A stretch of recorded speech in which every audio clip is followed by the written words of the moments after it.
Shalom Yesha Allah. First and foremost, we get all praises and honor and glory to Yahweh, Bahashim, Yahweh Shai, Bahashim, Rekakwadash, double honors to our apostles and elders of Great Millstone who rule well, and peace and blessings to the hopeful elect that switches the great gospel in sincerity and truth. This your brother Tazakai Yahweh from the Great Millstone Indianapolis camp, coming at you with another lesson through the spirit of power Yahweh, Bahashim Yahweh Shai, and Lord willing be edified. Got an article here from news.com.au, and it reads, Global health expert warns food shortages could be just as deadly as a worldwide pandemic. It says, a global health expert has warned governments against making the classic mistake after the pandemic as an uncomfortable predicament looms.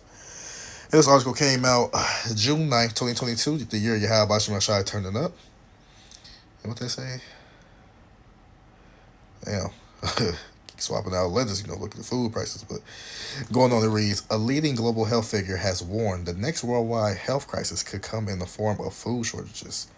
As you know, the prophets, men of the Lord, and then, whistleblowers and, all ulterior media type of platforms have been, pretty much warning. First and foremost, the prophets, through the spirit of power, Yahweh, Bashim Shai, have definitely been warning of these, these food shortages. It says, as the price of basic supplies skyrockets in even the wealthiest of nations. Peter Sands, who is the executive director of the Global Fund to fight AIDS, tuberculosis, and malaria, believes the food shortages could be just as deadly, you think, as an airborne pandemic if authorities fail to prepare. According to Sands, after over 2 years of completely restructuring the world upon the emergence of a respiratory, that governments now have to prepare for an even more complicated beast. Australia is already beginning to see early signs of food stress as lettuce prices hit an incredible $12 per head.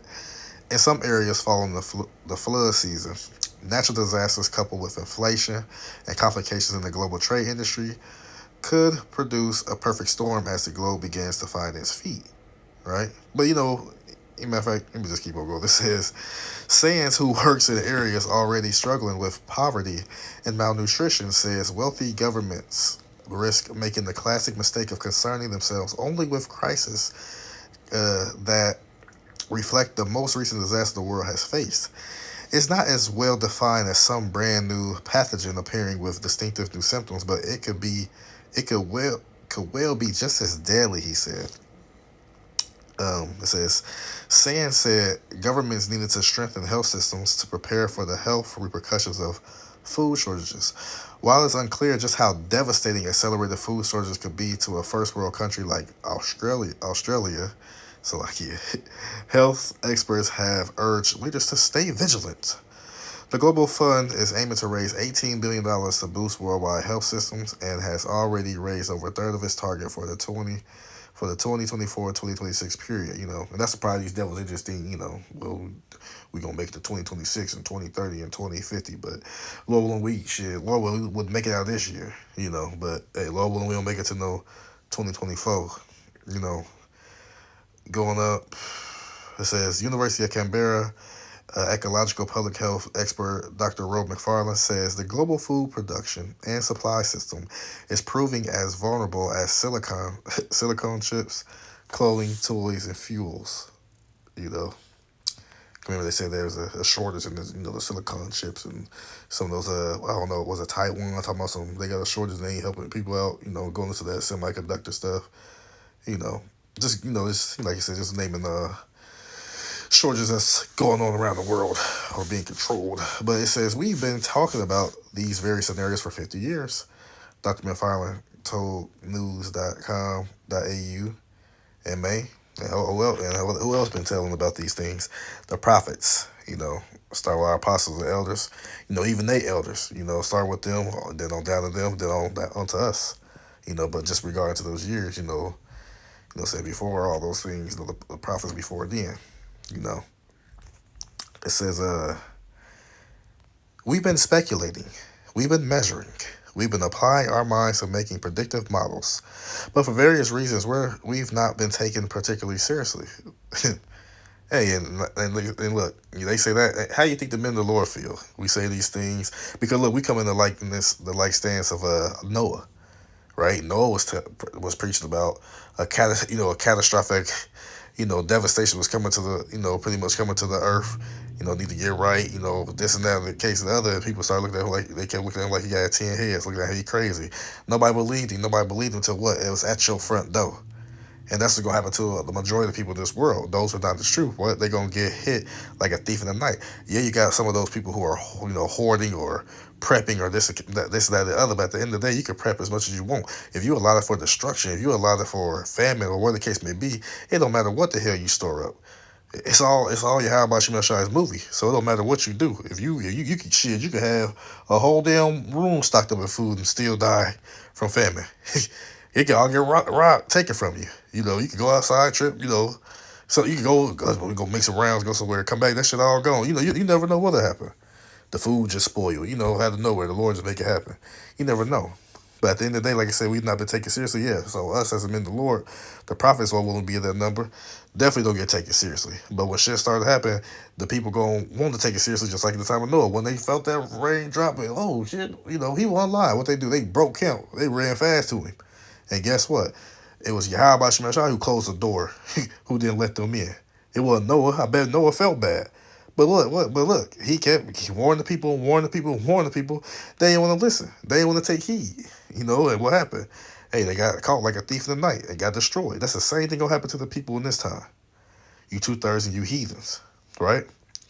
Going on, it says, we centralized and commodified and simplified all the foods we eat, she explained. That's made it incredibly vulnerable to the extremes in weather that are happening at the moment in Canada, the US, and Australia. The ability to absorb a conflict like that between Slovakia. The ability to absorb a conflict like that between Russia and Ukraine just isn't there. Look at this. Saying y'all don't been places over here in Babylon the Great, shelves empty. And like I said, no matter if it's controlled or it's legitimate or whatever the case may be, it's all through the spirit power you have about Shemal Shai. A famine is going to come, no matter how it's produced. It says, supermarkets have reported supply issues in Australia, with Woolworths and Coles both announcing price rises across the board as inflation takes hold. See, inflation is happening everywhere. It's a economic pressure has risen as conflict rages overseas. In Ukraine, the export of millions of tons of wheat has been stalled, placing global food mark. No, I guess I forgot to put the rest. But anyway, it says it's about the incredible implications of not getting these right. It goes beyond conflict and social unrest. It's also a national health issue, Dr. McFarland continued, highlighting potential pressures of climate change, here we go, climate change on food supplies around the world. In the ideal world, if you can get what is currently an adequate amount of food produced around the globe into the mouths of everyone, we'd be okay. But that will remain the case under climate control unless we're very clever. See, look, it's climate control. That's why we're not, this and that, and that's why we're not the shortest and all this and that. No regards that the Lord said He gonna send famines. Let's not regard that, but it's just climate control. That's why. It's madness.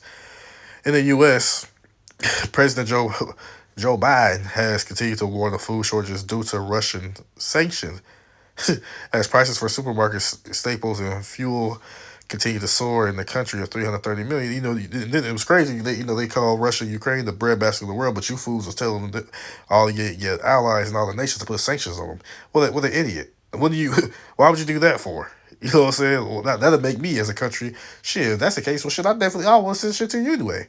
I send to those who still want to deal with so I can make a profit, but as far as the rest of the world, I just cut y'all ass off. So don't blame them. Don't blame y'all. It's like that's how the devil, man. Esau the devil, bro. Even though they both devils, but this Babylonian devil is something else, man. It's a Australia and New Zealand Food and Agribusiness Resource General Manager Stefan Vogel said the conflict will result in a huge shortage of grain this year and beyond. It's a wheat warehouse in the Ukraine. Last year, Ukraine exported 70 million tons of grain, which is twice the amount that comes out of Australia. But this year, it'll be a fraction of that, Mr. Vogel said. Values were reduced by at least 45% and probably more. Last month, United Nations Secretary General Antonio Guterres warned of the specter of a global food shortage in the coming months. Without intervention from international leaders, according to the UN figures, the number of severely food insecure people has doubled in the past 2 years from 135 million pre-pandemic to 276 million today. You know, but no matter what they want to blame it on, what they want to say the cause, this or that, we all know that it comes from Yahweh Bashim Yahushai, which we're going to get in here. I know the elder know I love this chapter, Shalom. It's this is second Ezra, chapter 15, verses 1. It reads, "Behold, speak thou in the ears of my people the words of prophecy. And the people of the Lord are who? You so-called Negroes, Latinos, and Native Americans, and you speckled birds or Israelite foreigners that may look like the heathen because we were scattered amongst them due to the curses, but your seed line goes back to the 12 tribes of Israel, or Jacob." Right? The words of prophecy, right? Prophecy means what? To say before. So we speak the things before they happen. You're right. Which I will put in thy mouth, saith Yahweh Shai. We speak those things before it happen through who? The Spirit of the Lord. Right? Because this is his movie. So it's best for you to take heed to the words that's being put in the men here on earth's mouth, so that you may be saved, or that you may be preserved for the said perils, and that you may be prepared for the things that are going to come to pass, if you be of the elect. Right? Because this is not our words, it's the words of Yahweh Shai, as he just said. Salakia. And cause them to be written in paper, for they are faithful and true. And that's why we got the scriptures, right? Scriptures written aforetime for our learning. Does the scriptures not say that? They say, for they are faithful and true. We know that Yahweh Shai is faithful and true. He is not a liar. And if he say something going to happen, it's most definitely going to happen. You get what I'm saying? He ain't going to lie and say, like I said earlier, when he told Noah this flood going to come, guess what happened? The flood came. When he told the Israelites, if you don't do this and that, all these curses are going to come upon thee, what happened? The curses came upon thee. You know what I'm saying? And we could go on and go on. So we can go on and go on with many examples of the Lord being faithful and true. He's not a man that he should lie. Verse 3, fear not the imaginations against thee, let not the incredulity or unbelief of them trouble thee that speak against thee. So, again, we don't care if you believe it or not. Don't give a damn. Oh, well, like I said, if you don't believe, that's upon you. We're not going to fear your imaginations. Not going to care about your incredulity. It's not going to trouble us. Oh, well, so be it. What's that to us? Because what's going to happen to you? Verse 4, for all the unfaithful, right? Those who don't believe and take heed shall die in their unfaithfulness. Meaning they shall die. You will die in your unfaithfulness, right? Verse 5, behold, saith the Lord. Here's the point of the chapter for me. I will bring plagues upon the world. Like the Lord said, I will bring plagues upon the world. I don't give a damn. They got the harp system. They got this seismograph, this ground. They got this. They got that. It don't matter. The Most High ruleth in the kingdom of men. So is the Lord putting the spirit of men to do these things. So he's in control no matter however you want to cut the pie. Yahweh Shai is in control. He said, well, he will bring. I will bring. Maybe, or I'm going to think about it. No, I will bring plagues upon the world. The sword, famine, death, and destruction. This is what Yahweh Shai is bringing. Right? And why he's doing it? For wickedness have exceedingly polluted the whole earth, and their hurtful works are fulfilled. The whole earth is running complete wickedness under who? The wicked, which is who? Esau, Edom, the so-called white man. So it's a wicked vibration that the whole world is living by. Therefore, with that, there'll be contrary to Yahweh Shai. He's bringing these plagues upon this place. You know what I'm saying? For the wickedness. Right? And that's the point I want to get on that. So I got a few scriptures I had. Wait, yeah, we go Slakia. Here we go. Just get a few on the famine. Jeremiah chapter 15, verse 1. Then said the Lord Yahweh Shai unto me, though Moses and Samuel stood before me, right? Moses and Samuel were who? Men of the Lord. Also, Moses represents what? The law. Samuel represents what? Who? The prophets. Stood before me, right? So the Lord, the only ones who stood before the Lord, the only ones that the Lord was dealing with was the prophets. The men of the Lord. He said, yet my mind could not be towards his people. So, I can't stand these people. I can't, that's why I say, cast them out of my sight, let them go forth, be gone. I can't deal with these niggas. That's what the Lord said. Just like how we feel, we can't deal with y'all. We can't stand y'all. Yahweh Shai felt the same way. My mind cannot be towards these people. These despicable ass niggas, get out of here. You know what I'm saying? Get out of my sight. Verse 2, and it shall come to pass, if they shall say unto thee, whither shall we go forth? Because all the mocking and scoffing and incredulity, all that shit going, you can be searching for answers, looking, looking bugged out, eyes big as hell, looking left to right. Where should I go? Who gonna tell me this? Who gonna save me? Who gonna stop this? What should we do? This what the Lord commanded us to say. What shall we go forth? Like, what we gonna do, y'all? Then thou shalt tell them, thus saith the Lord Yahweh Shemel Shai, such as are for death to death. Some of y'all are allotted for death. Such as are for the sword to the sword. Some of y'all are allotted to die in a violent manner. It say, let me get my charger. It's lucky. Such as are for the famine to the famine. Yeah, what famine mean, brother? Well, let's see. I know it's Rayab. Say what?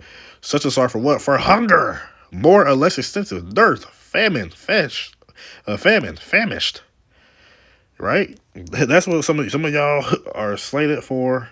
Hunger, to die of hunger, right? So, like I say, such as are for the famine to the famine, and such as are for the captivity to captivity. They got them concentration camps and FEMA camps and all this and that, and these prisons for no reason, internment camps for no reason. That's what they're gonna take your ass, right?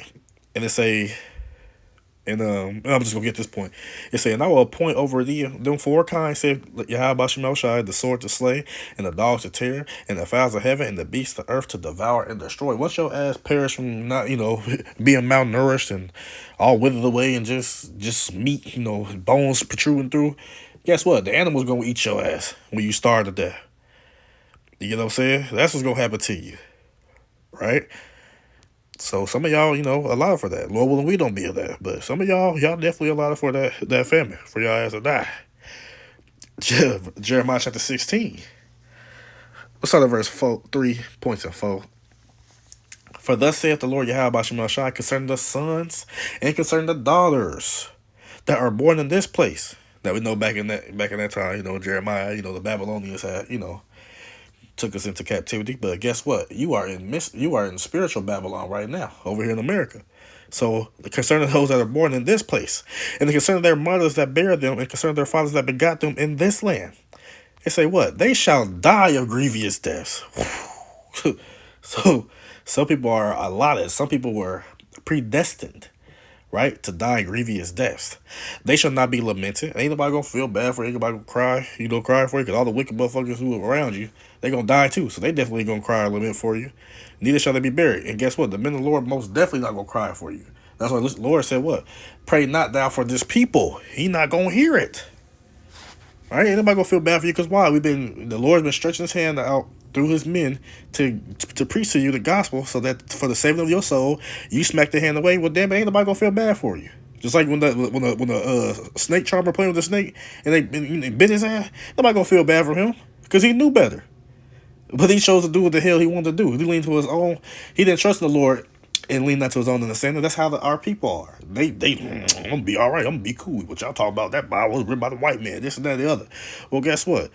Likewise, like I said, you doing stupid shit, expect dumb shit to happen to you. You want to be disobedient, expect bad things to happen to you. So, like I said, ain't nobody gonna feel bad for you, because you've been admonished, you've been warned, and you didn't want to take heed. Well, hey, what's that to us? So be it. They say, but they shall be as dung upon the face of the earth. We're gonna be like shit on the ground, just sitting there, just rotting. Like saying, it's gonna go into it. Let's say, and they shall be consumed by the sword. Right, so some people gonna be consumed by the sword. You're gonna get, hey, they said the modern day sword. They can have actual swords, but the modern day sword is what? The gun. Say you're gonna get killed. You got civil wars and all this stuff brewing up. You got the wars going on. Social wars. Societal wars, whatever the case may be. Like I said, I just talked to he could have been a Jake, but look at Edomite. He said he was ready for a civil war. They're coming after our guns. Yeah, it's time for another civil war. You know what I'm saying? So hey, you may get caught up in that, and we understand the scriptures that say that's gonna happen. They say, here's the point, and by famine. So you're going to be consumed by the sword and by famine. Your ass going to starve to death, player. It says, and their carcasses shall be meat. So when you wither away and died and, over there in the corner, just leaning on the, how movies be, they show like a skeleton leaning against the wall, with a, sitting up at a 90-degree angle, head hung over you. That's going to be your ass when you starve to death. And what's gonna happen to you? Their carcasses shall be meat for the fowls of the heaven and for the beasts of the earth. So all like the dogs gonna come eat your ass, the animals gonna come eat you, rodents, all whatever flesh eating and shit. The Lord put the spirit of anything to eat your ass in that day. So pretty much all the scavenger type animals will come eat your ass. Because why? You die from the famine. Let me see. Oh, verse 5. For thus saith the Lord Yahweh Shem Shai, enter not into the house of mourning, neither go lament, nor bemoan them. For I have taken away my peace from this people, saith the Lord Yahweh Shem Shai, even loving kindness and mercies. The Lord is taking that away from you because you chose not to listen to him. You chose not to take heed. So what's going to be laid up for you is death. And famine is going to be one of those causes of death. Yes. You're going to wither away and die. And they get eaten. You may get eaten by shit. It may not be an animal. It may be, you know what I'm saying? People eat your ass. The scriptures get going to cannibalism. Let's see. We got another one right here. Whew. I believe this is going to when they threw Jeremiah in the pit. And because we know the people gonna come after. They're gonna persecution gonna come to them in the Lord. We know y'all coming. But we got faith in Yahweh Shem Shai that he gonna preserve us through whatever y'all try to throw at us. Therefore, deliver up their children to the famine. See, even the children get it, right? Even the children gonna get it. Going, oh, mommy, I'm hungry. I'm gonna go get something for his ass. Gonna die. Then y'all gonna eat him. It say, and pour out their blood by the force of the sword, man. Like I said, violence is coming to your household. Violence is coming to a street near you. And not just, it's okay, we'll get over this. No, heavy violence is coming. Out of this world type of violence is coming. Let their wives be bereaved of their children and be widows, right? You're going to be bereaved of your children going to die. You're going to be widows. Why? And let their men be put to death. So the men going to be put to death. That's how you're going to be a widow, right? And let their young man be slain by the sword in battle. Because, like I said, World War III is coming. Right? You going to World War III, my nigga. Like other doctors I'm about to say. You going to World War III. And then, like I said, in battle, like I said, it could be a militia skirmish. It could be, like I said, the civil wars. This, that. Hey, how are they going to die? Widows are going to be bereaved. And then your ass going to be your target next. Because you ain't got nobody there to protect you and save you. Yeah, women going to be humble that day. Going to be searching for a man of the Lord. That's why I say I'm going to make a man more precious than fine gold. That's coming. That's going to be reality, whether you like it or not. Right? So understand, famine, like you said, therefore deliver up their children to the famine. That's coming. Right? And we're going to end it off with one of my favorites. Press for time a little bit. But, hey, all to the spirit of Yahweh Shem Shai. This is Lamentations chapter 4, verse 9. They that be slain with the sword. So you get killed in a violent way. Get shot in the head, sliced up, in a million pieces. Whatever the case may be, you die in a violent way by a weapon. They that be slain with the sword are better. So it's better for you to die that way. I opt to get shot in my head. Esau not. So, that's what you go say. I want to get shot in my head. Somebody kill me. They that be slain with the sword are better than they that be slain with hunger. It don't gotta be Esau do it. Maybe people who scavenge around come to get you. Whatever the case may be, it's better for you to die in that manner than for you to starve to death. For these pine away. They pine away. They deteriorate. The fats get eaten. Then the muscles get eaten. Then into their skin, everything get eaten. They stricken through why? Through for the want of the fruits of the field. Because I'm hungry. Ain't nothing to eat. That's why we pine away and stricken through. We need food, but there's a famine. Whether it be a legitimate famine or a control one, no matter the case, if it's a scarcity of harvest or food, that's a famine. Or a scarcity of anything else, whatever the case may be. But again, pertaining to the topic, food. It said, this was coming to a city near you. Verse 10, the hands of the pitiful woman have sodden their own children. If you don't know what sodden means, it means to boil up, to be done in cooking, to ripen, to bake, roast, seethe, roast nigga, for sale. That's what's coming to the people, man. Salaki, But that's what's coming to the people, man. A pitiful woman has sodden their own children. They cook their own damn kids. Ain't it damn shame? Right? They were their meat in the destruction of the people. That's how bad it's going to get. Because it happened to the people of the Lord. It happened to us at a point in time. You know what I'm saying? You can read the accounts. And guess what? It's going to happen again. It's going to happen to not only to the 2/3, but the rest of you heathens too. Everybody going to get it, man. But... hey, Lord willing, we be able to elect. Hey, like you say, his servant shall eat. So Lord willing, we be able to elect, and hey, we eating those days. We laughing at famine. right? Y'all gonna be, we scripture say, thou shalt laugh at famine and destruction, but you 2/3 of you heathens, you are not gonna be laughing. That day you're gonna be howling for vexation of spirit. Because why? You chose not to take heed to the words of Yahweh Shema Shai. So you gonna die. Rightfully so, by a famine or however he allowed you to die. But in this day, as this scripture say, cannibalism is coming back. You know what I'm saying? You're gonna make a double Jake burger. That's what they're gonna be eating. Let me get that kneecap. You know what I'm saying? That's how people gonna be. They probably won't probably won't even ask for it. Come get your ass, man. Look, knock you out and you wake up with no damn legs. It may happen. But hey, that's pretty much, all I had on that, It's like, sometimes, Jake gotta, Jake be, it's like he'd be wilding a little bit. At the end of the day, like the apostles say, you gotta have fun with this thing, But at the end of the day, definitely, Lord willing, this lesson was edifying to the sincere Akwafim out there listening. I want to give all praises, honor, and glory to Yahweh, Bahashem, Yahweh Shai, Bahashem, Rakakwadash. Shadam honors to our apostles and elders of Great Millstone who rule well, and peace and blessings to the hopeful elect that's pushing the great gospel in sincerity and truth. Shalom, Yasha'Allah, Abai, Babal.